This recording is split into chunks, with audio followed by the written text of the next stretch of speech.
Okay, so you want to buy a laundromat. It's the dream, right? A room full of machines that take quarters while you sleep. No inventory. No staff standing around. You show up on Sunday, you empty the coin boxes, you drive home. People literally call it an ATM that you refill with soap. And the numbers seem to back it up. According to the Coin Laundry Association, about 95% of laundromats are still open 5 years later. 95%. Almost nothing else you can buy for a few $100,000 survives like that. It even gets better in a downturn when people can't afford to buy a home, they rent, and renters usually don't have a washer in the unit. So here is the problem. If it's that safe and that simple, why isn't everyone who owns one rich? Because the laundry was never the business. Today I am going to show you what it actually costs to open one of these, and I'll warn you now. The sticker is past $500,000, and a ground-up build can blow right past $3 million.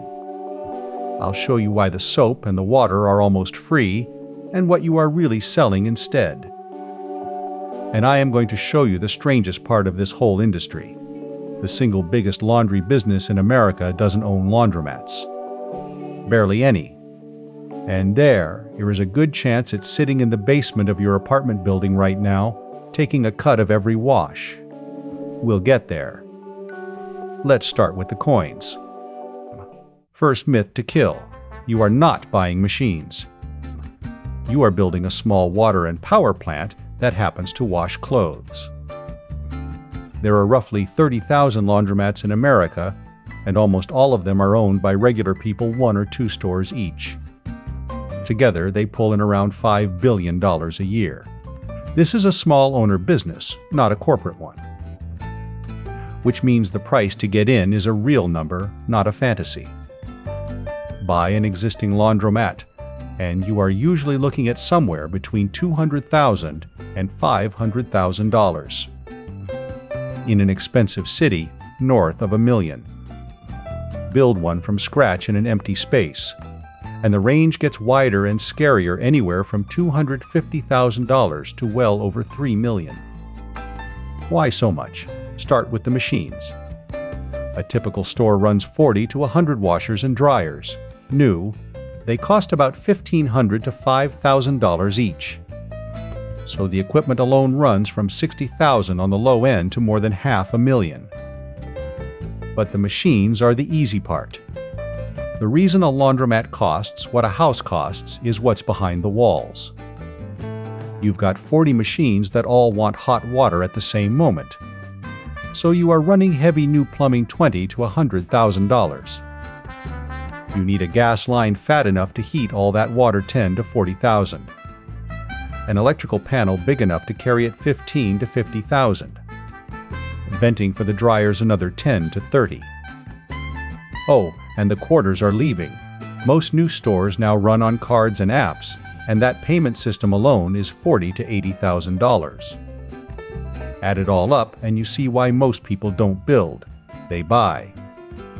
Because when you buy an existing store, you are not really buying washers.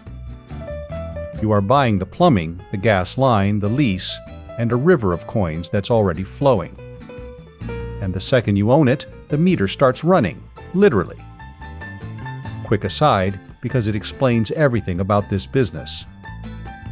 You've probably heard that the mob invented laundromats to wash dirty cash, that it's where the phrase money laundering comes from. Historians say that's mostly a myth, but the legend stuck for a reason. A laundromat is a nearly perfect cash machine. Hundreds of tiny, untraceable payments, no receipts, no inventory to count. So when a buyer looks at one, they don't listen to the story. They follow the water. Let's follow one load of laundry through the building. A customer walks in, washes and dries a single load, and pays you about $5.25, roughly $3 to wash, a couple more to dry. That's the national average.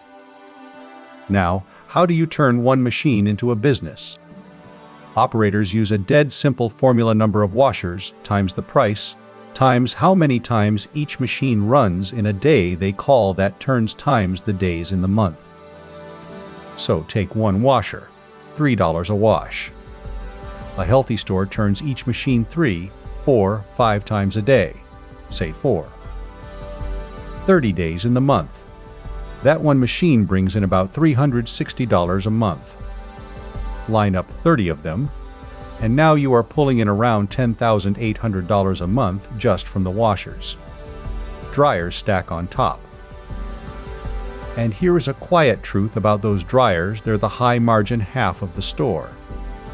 A dryer runs on cheap gas and really just sells you time you are paying by the minute for hot air. That's almost pure profit. It's why operators nudge the dry price up a quarter at a time and nobody walks out. Because where else are you going to go? You've already washed the clothes. Nobody hauls a soaking wet basket across town to the next laundromat. That captive moment wet clothes, no other option, is the closest thing this business has to real pricing power. Sounds fantastic. Here is where it turns. Out of that $5.25, you keep almost none of it, because your real product was never clean clothes. It's hot water and electricity marked up. Every load burns close to $1 of water, gas, and power all by itself, and gas, to heat the water, is the single biggest variable cost in the entire building. Across the store, utilities swallow 20 to 25 cents of every dollar that walks in. Then rent takes its cut, then repairs. Then the person who empties the coins. When the dust settles, a laundromat keeps somewhere between 20 and 35 cents on the dollar. That's the whole game. You are a utility reseller with a landlord. The clothes are just the excuse to run the water. Now, the part I promised you. If I asked you to name the biggest laundry company in America, you'd probably picture a chain of storefronts. There isn't one. The company with the largest share of this entire market is called CSC ServiceWorks, and it owns almost no laundromats at all. Here is what it owns instead: the machines. Not in stores and buildings, apartment complexes, condos, college dorms. You know that grim little laundry room in the basement with the machines that eat your card. There is a very good chance CSC owns those machines. They installed them for free, and they split the money with your landlord. That's the real trick of this industry, and it's the thing nobody mentions when they sell you the passive income dream. The most profitable way to be in laundry isn't to own a laundromat. It's to own the machines inside somebody else's building. No rent, no storefront, no foot traffic to chase. Just a slice of every wash across millions of units. Think about what that means. The laundromat owner fights for every customer and eats every repair bill himself. The route operator just signs contracts with landlords who already have 100 tenants who need clean clothes and no washer of their own. Same quarters. None of the headaches. And when you have that kind of leverage, you use it. CSC got sued over the fine print in those landlord contracts, a nearly 10% administrative fee skimmed off the top of the gross collections. To settle, the company agreed to forgive $45.5 million in unpaid deficits, plus another $152 million in costs it had charged. Even the machines themselves are a near monopoly. Odds are your washers were built by one company, Alliance Laundry Systems, the maker behind Speed Queen and half the other brand names in the room. So keep this in your back pocket. When you buy a laundromat, you are the person paying rent, buying machines, and fixing them at midnight. The smart money in this business quietly figured out how to skip all three. So who actually loses money in a business where 95% survive? Two kinds of owner, and the first one is probably you. Call him the passive income buyer. He read the exact same pitch you did the ATM that refills itself. So he keeps his day job, buys a store across town, and lets it run. Then a washer floods.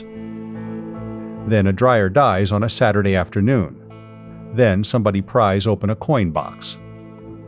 Here is a real account of a man who bought 3 laundromats as a side income and ended up driving 2 hours each way, every single time a machine broke, to fix it himself because the numbers wouldn't let him hire anyone. That's the trap. A single store throws off enough cash to look tempting, but not enough to pay a manager you trust and still leave you a real profit. So you become the manager.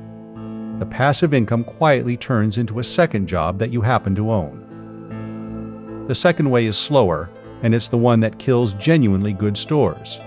It's the squeeze. Remember, your profit is just the gap between what people pay and what the water, the gas, and the rent cost you, and you don't control any of those 3. The utility raises rates. The landlord resets your lease. And suddenly a store that printed money is underwater, not because fewer people do laundry, but because your costs moved and your prices didn't. Even the giant feels it. CSC, the biggest player, remember, spent years in court fighting over its own margins and disclosed a data breach that exposed more than 35,000 people. When your whole business is a thin slice between price and cost, everybody above you in the chain is reaching for that same slice. Okay, after all of that, the machines, the gas bill, the 2-hour drives, what does a laundromat actually pay you? Let's do the honest math. A typical single store does about $150,000 a year in revenue. Keep 20 to 35% of it, and you are left with somewhere between $30,000 and $50,000 a year. And here is the asterisk that the gurus skip. That's if you are the one showing up. Take out your own labor, the repairs, the coin runs, the cleaning, and a lot of these stores make almost nothing. The income is really a part-time wage that you paid a few $100,000 to create. And look at it as an investment for a second. Say you paid $300,000 for that store, and it nets you $50,000 a year. That's 6 years just to earn your money back before you've made a single dollar of real profit. 6 years of emptying coin boxes and fixing dryers to get back to zero. That's not a get-rich-quick machine. It's a slow, grinding annuity, and only if nothing above you breaks. But run it well, dense city, newer machines, a card system, actual marketing, and the ceiling lifts fast. A strong store can pass $40,000 a month in revenue.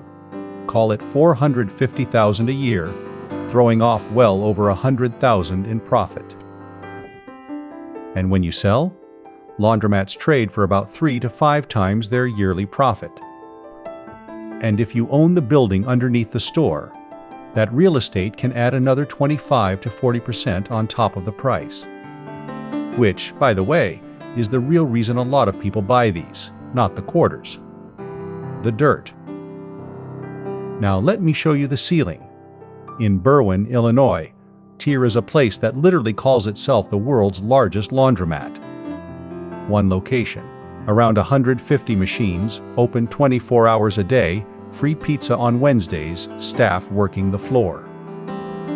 It reportedly pulls in about $5 million a year. $5 million from a single laundromat. But look at how they did it 24/7, fully staffed, marketed like a restaurant. That is the exact opposite of passive.